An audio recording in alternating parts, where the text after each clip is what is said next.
One of the most common types of Nerf blasters we see is the Springer. Essentially, this works by compressing a spring, pulling a trigger, which causes a plunger to go through a tube and force all the air out. And in the Nerf community, we call these Springers. Now, the most common way to prime a blaster is with the pump action. That's essentially grab the front, pull it back, and it primes. That's cool and all, but there's some better priming options out there. One of which is gotta be the coolest way to prime a blaster, and that is a lever action. Basically prime it back, flip the lever, and fire. Now there are some iconic blasters that come to mind. First off is the Nerf Zombiestrike Slingfire. This is an iconic lever action Nerf blaster, but many of you might remember one that was a little bit better in some people's opinion, and that is the Busby Sentinel. Much like the Slingfire, the Sentinel was able to prime via lever action. However, it had a metal lever, and it just looked cooler in my opinion. And lastly, if you're looking at the 3D printed Nerf space, we have to talk about the Silly Butts SLAB. This is a very popular blaster, and overall is just a good lever action blaster. Now some honorable mentions include, you got the Busby Rapid Fire Tech, you have the Nerf Roblox Bees blaster, and of course from the hobby we have the Shellington Labs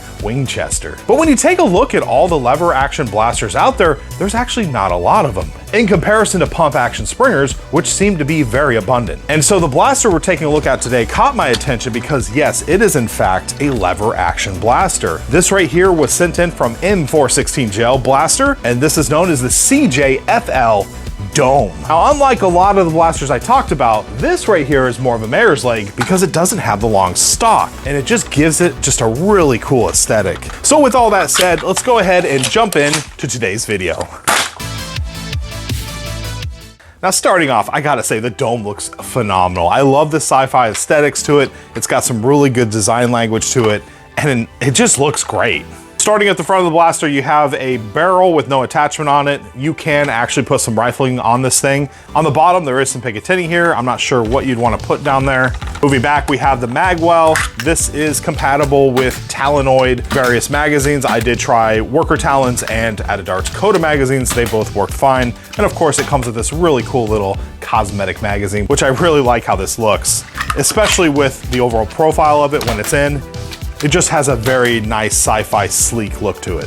Moving back, we have the priming assembly. The prime on this is actually extremely light considering the amount of power this blaster has. The air seal on this thing is really amazing.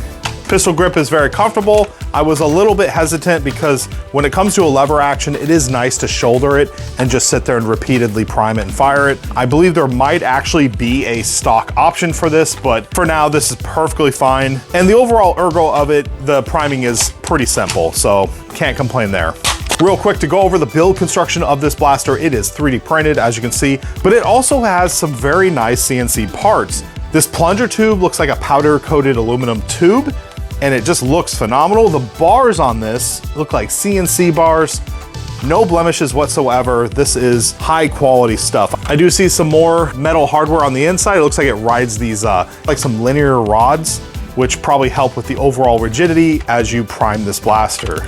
So let's go ahead and take this blaster outside, get some chronograph readings, and check out the blaster's accuracy.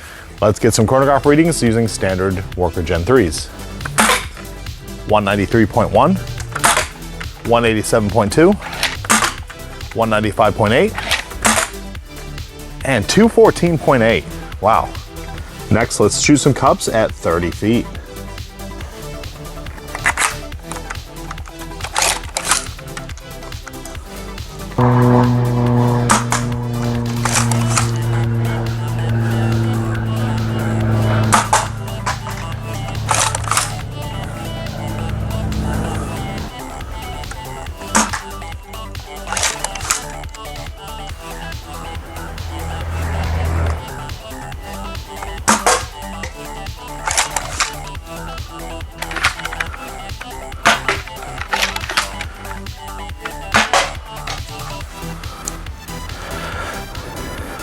Not bad at all, and I'd have to say, even without a rifling device, this thing is very accurate.